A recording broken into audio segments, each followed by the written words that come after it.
Okay, let me paint you a picture. It's May 2026. 7 years have passed since a Star Wars movie touched a cinema screen. 7 years since Disney looked at the Skywalker saga and decided to end it with a film so chaotic, so narratively broken, that it currently holds the lowest critic score of any live-action Star Wars movie on Rotten Tomatoes. A film that cost roughly $600 million to make and market, made just over $1 billion at the box office, and by Hollywood math, technically lost money. That movie was The Rise of Skywalker, and the franchise has been quietly bleeding ever since. So now, 7 years later, Star Wars is back, not with a bold new vision, not with some legendary director swinging for the fences, but with a man in Beskar armor and a tiny green alien who eats frogs and does little force pushes with his big wrinkly hand. This is the Mandalorian and Grogu, and the question everyone is asking right now is this the comeback Star Wars needed? Or is it just a very expensive, very long TV episode? Let us talk about it. Before we even touch the movie itself, we need to understand the situation Lucasfilm walked into here. Star Wars as a cinematic franchise is, to put it delicately, on life support. Think back to 2015. The Force Awakens opened to $248 million domestically in a single weekend. It eventually crossed $936 million in the United States alone. It was the biggest movie of that year globally. People were crying in theaters. People were dressed as Kylo Ren in the parking lot. The franchise felt alive in a way it had not felt since the original trilogy. Then came The Last Jedi, which split the fandom so hard that some people are still arguing about it in comment sections in 2026. Then came Solo, which became the first outright theatrical bomb in Star Wars history. Then Rise of Skywalker landed, and even the most forgiving fans had to admit the sequel trilogy ended not with a bang, but with a very loud, very confusing mess involving somehow Palpatine returning. The numbers tell the story. Each sequel film made less than the one before it. The Force Awakens, then The Last Jedi, then Rise of Skywalker, a perfect downward slope. That does not happen to healthy franchises. On the streaming side, things were uneven too. The Mandalorian was genuinely good, especially seasons 1 and 2. Andor was exceptional, but the Book of Boba Fett was a mess. Obi-Wan Kenobi got mixed reactions. The Acolyte was cancelled after 1 season. There is a pattern here, and the pattern is inconsistency. So when Disney announced they were pivoting away from Star Wars TV shows and bringing Mando and Grogu to theaters, that decision carried real weight. This was not just another movie. This was Lucasfilm putting their most beloved new characters in front of a theatrical audience and asking, very directly, do you still love Star Wars? Here is the thing though, if you are going to bet the theatrical comeback of your flagship franchise on one project, The Mandalorian was genuinely the right choice. The Mandalorian worked for a very specific reason that most people do not talk about enough. It did not try to be the old Star Wars. It did not lean on Jedi mythology or lightsabers or galaxy-spanning political drama. It was a Western, a quiet, slow, cool Western set in space. Djarin is essentially Clint Eastwood's man with no name but with a jetpack and a tiny adopted son. And that simplicity was the secret weapon. Audiences who were exhausted by the sequel trilogy's overcomplicated lore could watch The Mandalorian without needing a PhD in Star Wars history. New fans could get into it. Kids fell in love with Grogu. Adults appreciated the clean storytelling. It was accessible in a way Star Wars had stopped being. Now taking that show and putting it on an IMAX screen in front of a global audience in the middle of a massive blockbuster summer, that is bold. Because here's the inherent risk.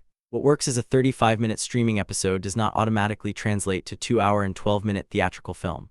The tone, the pacing, the visual ambition, everything has to scale up.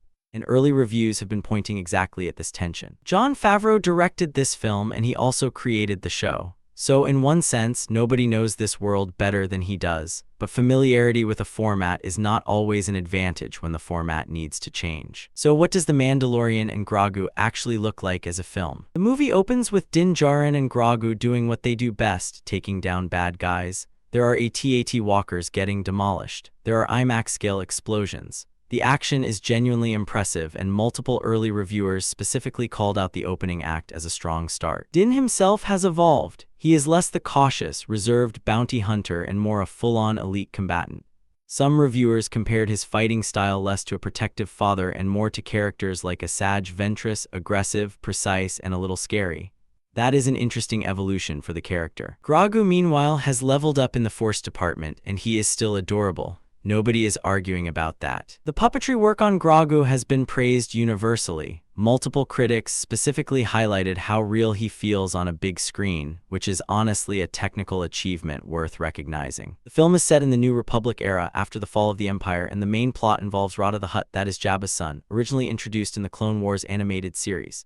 In this movie, Rada is making his live-action debut, and he has been reimagined as something unexpected. He is muscular, think a Hutt with an 8-pack. And he is voiced by Jeremy Allen White, the same guy currently winning awards for The Bear. That character choice is going to divide people. It is a little absurd on paper, but reviews suggest that once you adjust to it, Rada actually works. He has genuine heart, and he plays a bigger role in Din and Grogu's story than the trailers suggested. There are also the Anzellans, those tiny little droid smiths from The Rise of Skywalker, and apparently they completely steal the movie. Multiple reviews and early reactions called them the funniest characters in the entire runtime, which is impressive considering they are competing for screen time with a creature who has been meme-ified for 5 straight years. On the warm, family side of things, the movie delivers exactly what fans of the show would expect. Din making sure Grogu is buckled in, Din telling Grogu not to eat too many cookies, the Razor Crest is back. The father and son dynamic is still the emotional core of the whole thing. And the score by Ludwig Göransson has drawn consistent praise. His work on this franchise has always been distinctive, less orchestral John Williams grandeur, more intimate and atmospheric. Critics noted he goes even further here, incorporating synth-driven sounds that feel like a nod to classic 80s action thrillers. It works. Now here is where we have to be honest, because not everything about this movie has landed with audiences and critics the same way. The Rotten Tomatoes score coming out of early press screenings sits at 62%. That is not catastrophic, but it is not a triumph either. For context, Rise of Skywalker sits at 51%. The Last Jedi is at 91%. Rogue One landed at 83%. This puts The Mandalorian and Grogu somewhere in the middle of the franchise, better than the worst, not close to the best. The most common critique is one that keeps showing up in different forms across different publications.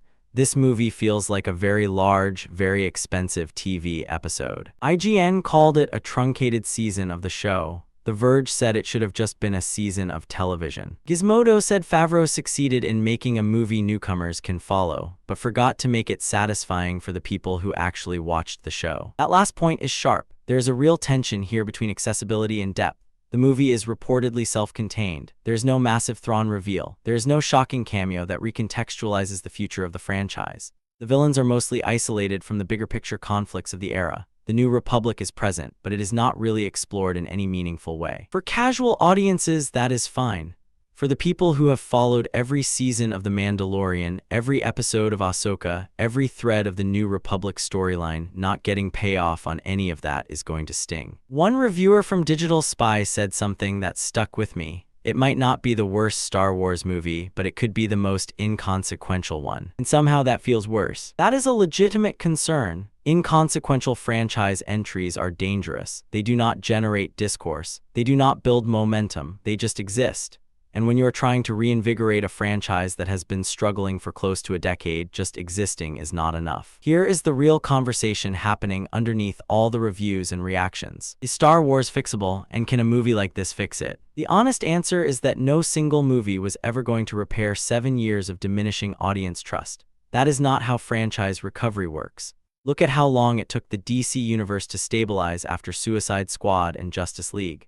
Look at how Marvel navigated the post-Endgame period with mixed results before finding footing again. Franchise recovery is slow, it is incremental. It requires consistently good content delivered over years, not one crowd-pleasing blockbuster. What The Mandalorian and Grogu can do is stop the bleeding.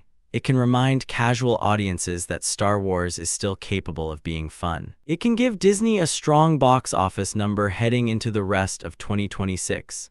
And it can set the table for riskier, more ambitious projects down the line. Because here is something worth noting. Lucasfilm has several more Star Wars films in development. There is Ryan Gosling's Star Wars Starfighter project. There is a new movie under development with a new director. The franchise is not going away, but The Mandalorian and Grogu had to perform well enough to justify those investments. Playing it safe was a calculated decision. Lucasfilm looked at the state of the brand and said, "Do not swing for the fences right now. Get a win. A modest win is better than a spectacular failure. And given the track record of spectacular failures in recent Star Wars history, that logic is hard to argue with. The question is whether audiences agree. The fans who burned out after Rise of Skywalker, who stopped watching the Disney Plus shows, who have spent the last few years saying Star Wars is dead to them, those people are not coming back for a movie that critics are calling fine. They want something that makes them feel the way Empire Strikes Back made them feel. And this is not that movie. So where does this all land? The Mandalorian and Grogu is exactly what it presents itself as.